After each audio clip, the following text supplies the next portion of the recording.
Do you have the whole thing? Mm-hmm. Oh my god, no. For real? Yeah, go ahead. No, I'm gonna. Yeah.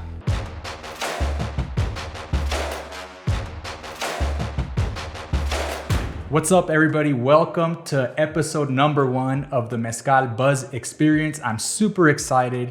It's a new podcast I'm doing that basically consists of some special guests, some very cool conversations, and the cool part is discovering different types and new mezcales.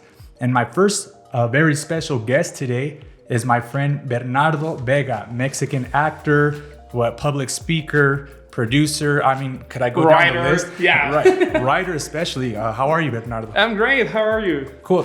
Tell us of what I missed. Any titles, what you got going, working on? Or... Oh man, it's gonna sound like I'm making this up, but I also paint and I also do a little bit of interior design.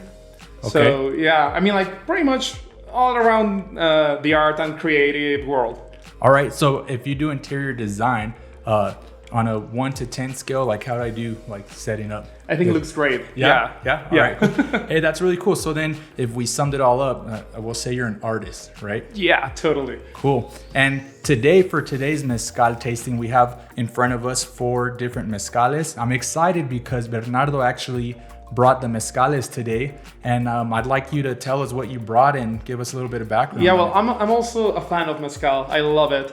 And I like this one. Well, first of all, because my friends made this mezcal. Cool. They're a beautiful couple, and they decided to create this during the pandemic because he is a musician. He used to travel a lot on tour, and his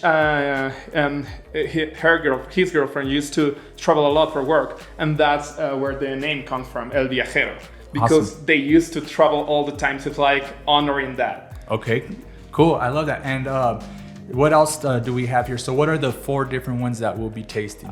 We have an Espadín, which is like the most traditional one, like most mezcales are Espadín. It's okay. We have Tobalá, which is like a little bit more like strong. Mm-hmm. We have a Madrecuishe, which is like more gourmet, you know? Yeah. Like it's the most expensive one.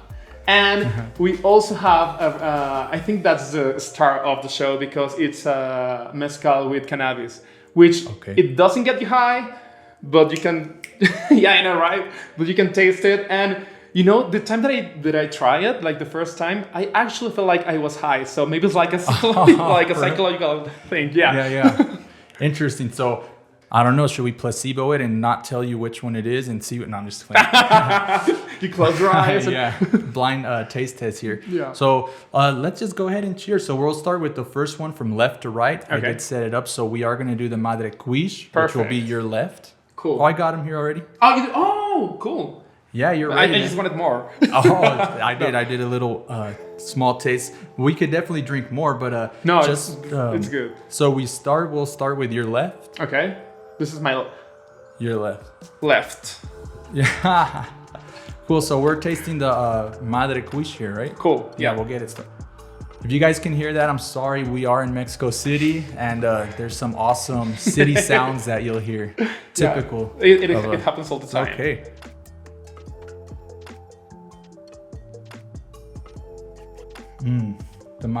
The Madrecuishe definitely smells good. Not like you said, the typical popular Espadín, more common. This, like you smell it, it smells different right away.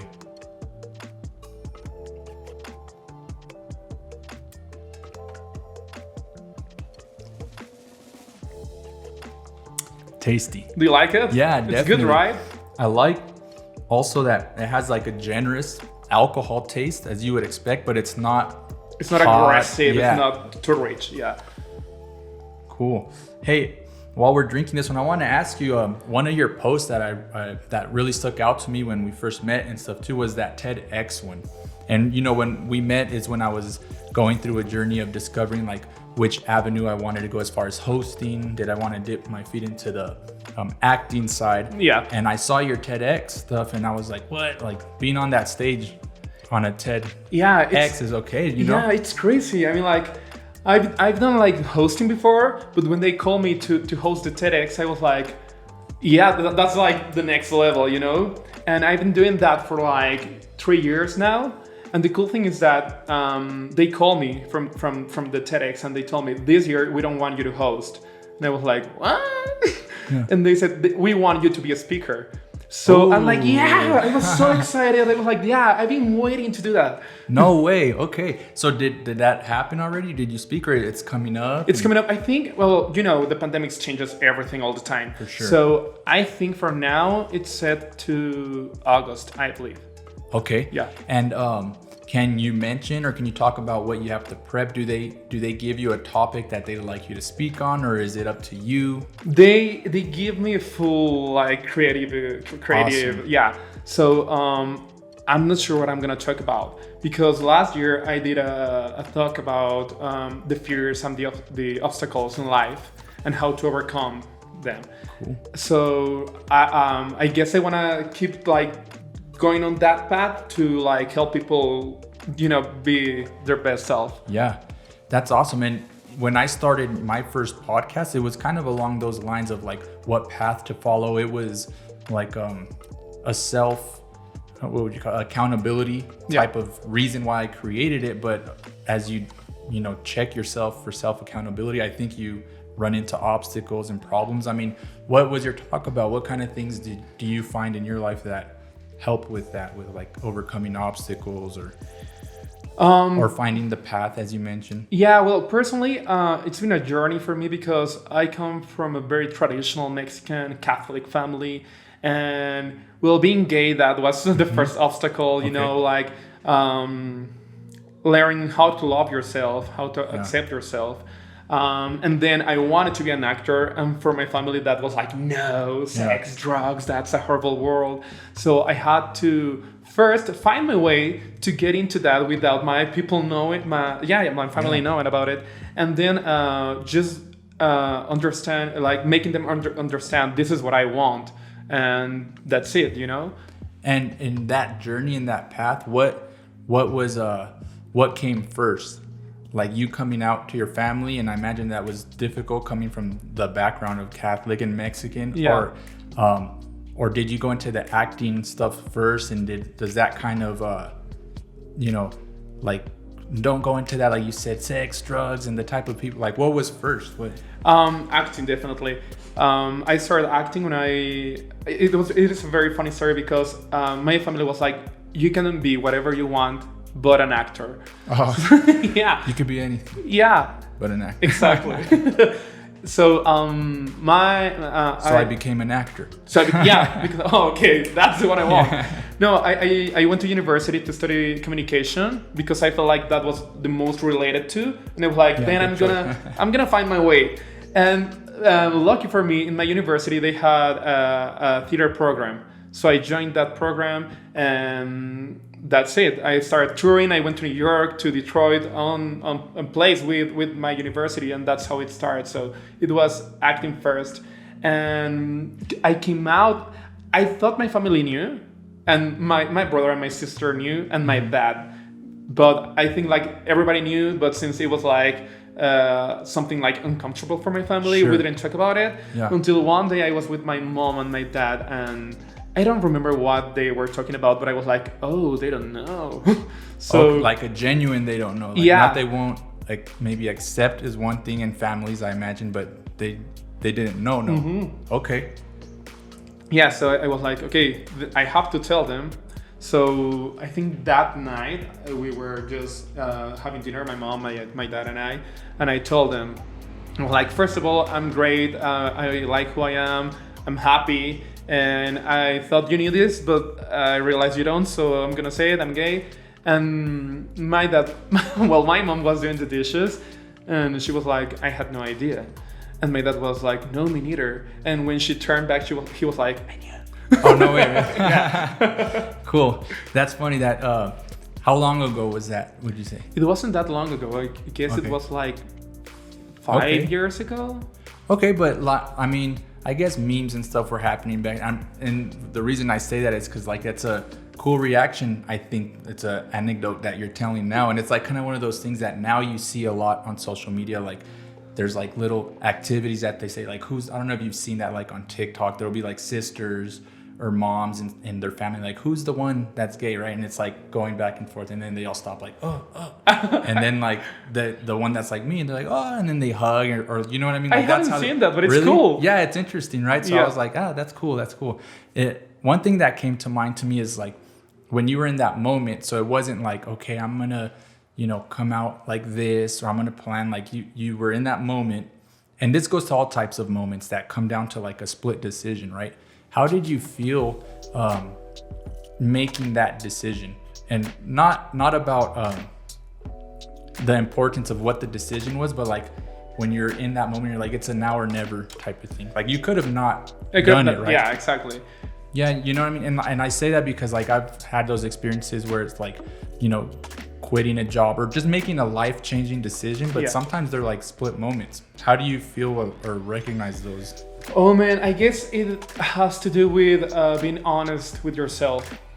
I mean, like in this case, or anyone, I recently made a very strong decision about not acting in Mexico anymore. And I guess it's similar because it's something that changes your life. So I guess it's just like sitting down, breathing, and thinking, what I want, and putting yourself in different scenarios and be like, am I happy in this one? Am I happier in this one? How do I feel in this one? So I guess that's what I do, and that's it. And it's funny because you say like those scenarios, thinking of this one or that one, and then you said taking a breath. Like a lot of times I think people might not know it or think it's like it's in a split of a second. So like in that breath, all those things kind of come into mind, right? And it's like everything slows down. Like by the time I exhale, I'm making the decision. Yeah. Right? Yeah. I love that feeling that I've had not several times in my life, but like that powerful feeling is like, shit, like time slows down, right? Like yeah, exactly. Yeah. It's like in that breath you get so many thoughts that's like, how is that possible? Like how does mine work? Yeah, it's gnarly. Really quick, with that said, I do want to go on to the next mezcal here without interrupting these good conversations. I do have here in the middle, if you want to, like some green tomato here, cool, with some sal de gusano and ceniza on there. And then in the middle here, we have some chapulines. You like chapulines? I'm a vegetarian, so I don't eat chapulines. They're non-vertebrates, so does that count? Well, for me, it's just like any animal. I gotcha. Yeah. But I have tried them before. Before I was a vegetarian, I tried them and I didn't like them. Okay. I have a picture with one in my phone, and I just the feeling of the legs in my mouth. Yeah, for sure. I mean, do you mind if I go ahead? No. And then help yourself. I have that in the middle, the tomato. But it's funny. I thought this would be like an interesting thing to have with the mezcal tastings, the chapulines. I could try one. I mean, like, you don't need to. If you guys wanna have fun, I'm gonna try one because I'm gonna go crazy. How long was it since the last time you had one? 3 or 4 years probably. Okay, so it's like a time for a good reset. Hey, you might like it, and then start eating meat again. No, I'm just I'm gonna try one just for the people that are watching. Cool. Oh my gosh. Do you have the whole thing? Mm-hmm. Oh my god, no. For real? Yeah, go ahead. No, I'm gonna. Yeah. Oh god. Was it worse than you remember? Yeah. No. Really? No, because last time it was a tostada full of grasshoppers. Oh. Gotcha. So this is the first. Yeah. Well, I'm sorry. It's okay. But thank you. Hey, what a sport, right? But cool. Now I need a drink. Cool. So we'll go ahead to the Espadín here. Cool. It's like lighter, right? Yeah. And it's interesting. That's the typical mezcal smell that people will probably relate to because of the commonality of the Espadín. Yeah, I think it has to do with how easy the Espadín maguey grows. So I think that's why it's the most common one. Yeah, definitely. Definitely because it's the most cultivated. It grows like in almost all conditions, and easier to mass produce it. So a lot of companies will go to. I just did a couple tastings that I'm going to be releasing as well, and I started off with like some celebrity mezcales, and of course they're like Espadines, and yeah, it's an interesting world, the world of mezcal. I just started a journey of becoming at some point like an expert, if I could reach that level, we'll say, right? Like I'm doing some education. My next level is to become a sommelier of mezcal. So hopefully I do well. I'm super excited about it and I feel really strong about it. So I think with that, like my curiosity and, taking trips down to Oaxaca. And so I'm excited. This was very good as well. This is good. I could drink this all night because it's not like too strong. So you can just like be chilling and drinking. And... Totally. A second ago, you said that one of the decisions you took was to not act in Mexico anymore. Yeah. How did that come about, or why, and where do you intend to act now? Well, I guess it has to do with here in Mexico. It's funny because when I'm in LA, everybody thinks I'm fabulous. I'm a great actor. I am like super good looking. I am very interesting. And when I come here, they don't see that. So I noticed that I was like resentful for that with the Mexican industry. And on the other hand, I don't like the way they do things here. I don't like the way they treat actors. I don't like the topics they choose to produce. Everything is about the narc, or everything is about some silly comedy. So I was like, I don't really like this. I'm trying to get into an industry where I don't like the things that I have to do. And so I was like, I just want to be honest with me and do the things that I'm passionate about and that I feel are right. So I decided to step back and quit acting here in Mexico, but also starting to create my own projects. Cool. Yeah. Tell me about that. I was telling you earlier when we were talking that I saw that post on Instagram and I definitely wanted to like hit you up about it, of an announcement, something new coming up. Is this an appropriate place to speak about it yet? Have you put it out yet? Yeah, totally. I'm ready to tell you about it. Well, this is a show that I am hosting. That's about spirituality and self-growth and self-love and, just trying to find to help people be a better person and become like their better self, because I started like my spiritual journey like 3 or 4 years ago, and I've been learning a lot, and I think that I felt the necessity to share that with the world. I love that and admire it because one, I really like the acquiring knowledge, learning, and then putting it into practice, whatever it may be, a spirituality, or in this case, like I'm learning about mezcales, or, you're becoming a better actor. But I really admire the fact of passing it on, right? And like helping others and showing people how to do things that you've learned for a couple of reasons. I think it's a righteous thing to do. I think it's nice to do that and genuinely do it.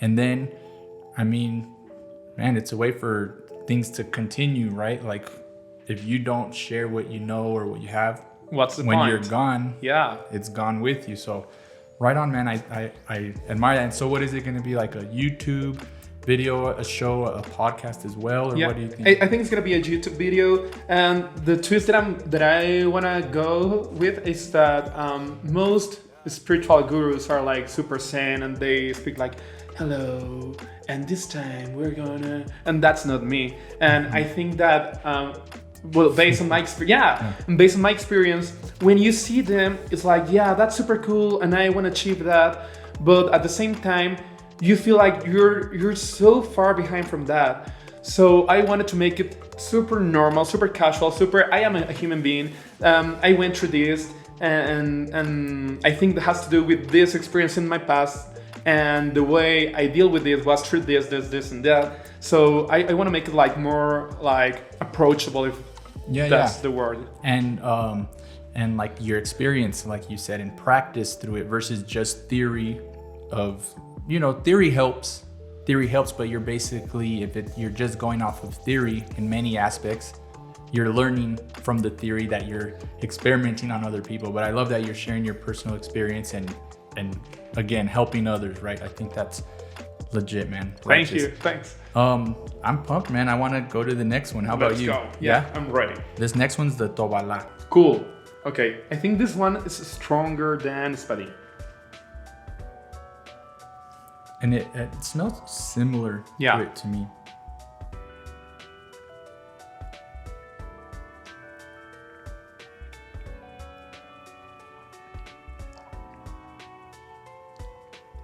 I like the aftertaste of it. Totally. I was about to say like the aftertaste definitely kicks after. It goes. I mean, it's all smooth, but that taste like after you swallow and you feel the warmth of it or like the kick. Yeah, and it's long, like it. Long, yeah, for sure. It lingers. Yeah. It's so good. I think can I take one because I think the bottles have these are too small, but the bottles have like a legend, and it's cool because it's in Spanish, in English, and in Mije, which is a traditional dialect in Oaxaca, which is the town where my friend is from, and he speaks that dialect.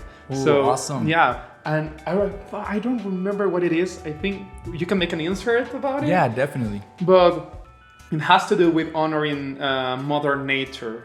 Okay. And I think that's a very cool thing they have on the mezcal because they told me we want a mezcal that can feel more like spiritual, more than not just like, hey, let's get drunk with mezcal. Yeah. But more like, because that's how mezcal was created, to like in ceremonies and to honor Mother Earth. So they wanted to keep that. And that's why they are like making that little note on the bottle. And I love that, especially again, because like on my journey here and learning about it, like the process and the creation of it, and you know the agave, the plant that has been a ceremonial plant for our ancestors for hundreds of, if not almost thousands of years.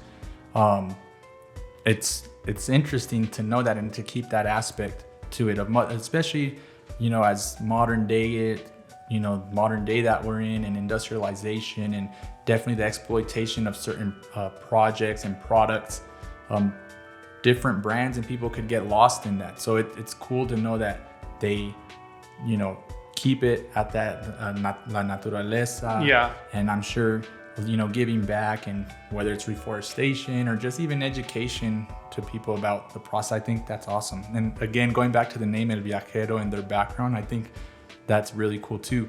What about yourself? Are you a viajero of sorts? You said you've been in all kind of different places. Yeah, I mean, I'm an actor, so I used to travel a lot acting. When I went on tour, I told you, like New York and the US. But I also went to South Africa to film, and I've been to Europe. So I love to travel. I love to meet new people. I love to travel by myself. I do. The only thing that I don't like is that when you are seeing something that amazing and you're like, hey, and you don't have someone to share it with. Yeah. Yeah. But I love to travel. This year was crazy because we weren't able to do it, and I was so used to it. But yeah, I think that everybody should become a traveler. It opens you in ways you can't even imagine. Yeah. What are some of the last places that you've been, and maybe some that you're looking forward to visiting once things open up and we can I think travel freely? The last place I was Puebla, which that's where I'm from, and I just went visiting my mom and dad because it's been like 6 months. Yeah. So I'm very close to my family. I wanted to see them, and that's the last place I was. Okay. But I really want to go to Thailand. I've never been there, and I think that's like on my bucket list, and I need to go there. Yeah, for sure. Thailand would be nice. That's on my bucket list as well, especially like that group of islands. Yeah. You know, Indonesia, Thailand, with Vietnam. That'd be awesome. Yeah. A great trip. So hope that happens in the near future. I mean, traveling has definitely changed. I know when the pandemic happened, I was like working on different travel segments and different productions. And man, things started lining up for me, right? Like falling into place. Like, we got this booked, and in the beginning of the year, I had like 4 trips lined up, and I was like, all right, cool. Like things are coming, you know, that's what I wanted to pursue at that time, is like traveling, producing content. And no, man, that the pandemic started rolling in, and we still had that kind of like shine of hope. Like, no, it's cool. Like, we're still good. And it was like literally like days before those trips. Like, no, you know what? We're not going to make it. Like, hey. And yeah, it went on for, we're in like a year and a half now of the pandemic. Yeah. I mean, it sucks, but. Well, cheers to that. Let's go on to, this is actually the one we've been waiting for. Yeah. The cannabis one. Which I imagine, we're close, cool. I imagine that we're dealing with an Espadín here, maybe that's avocado with cannabis, or do you know what? I'm not sure. I think they use a different kind of agave for each one, but I'm not sure which agave is this one, so I'm not gonna lie. Cool. No, all good. Look for all the information down in the description as well. But it smells very good, right? Yeah.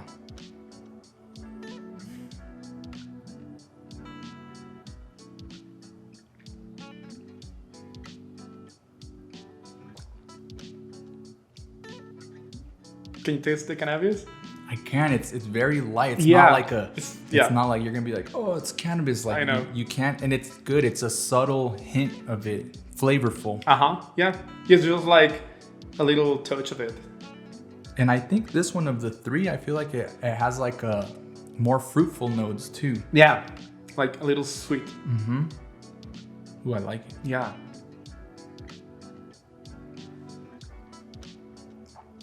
It's pretty good. Yeah, I can definitely taste it. Man, I'm excited. I'm thankful that you shared these mezcales with us here today. Again, El Viajero. Yeah, Mezcal El Viajero on Instagram. Okay. Yeah. Yeah, so, and check out all the links in the description. Do you have any last words that you'd like to share? Maybe something we didn't touch on, or they're short podcasts here. We're sticking to like 20 minutes, but you know, I'm sure we could go on for like hours and stuff, right? No, I think we talk about everything. I'm very happy that we talk about my new project. I hope you guys can watch it. It's gonna be in Spanish though, but I'm gonna try to make like cool. Yeah. Maybe it'll be like Spanglish. Hey, but I'm sure a lot of you out there watching speak Spanish, right? And if you don't, hey, learn Spanish with us, right? Yeah, watch some content. And yeah, Bernardo, thank you so much for coming on. Thank you podcast for inviting number me. 1. I hope it's not the last time. Yeah. We'll definitely have to reconnect. I'd love to meet your friends, the makers and creators of El Viajero. Totally, yeah. We could have another podcast with them and then talk about other stuff. Check out his project coming up. What's the name of your project? Well, for now, it's just Bernardo Vega, which is my name as an actor, my brand. And then I'm gonna like play with it. Awesome. Yeah. Awesome. Well, there you go. Follow him on Instagram. At bervega.com now. I just at bervega. There you go. And you guys stay tuned for the next episode. Again, the Mezcal Buzz Experience, where we have some awesome conversations with some special guests as we discover new and different types of mezcales. Thanks for watching, and we'll catch you next time. Peace. Bye. Awesome. Cool.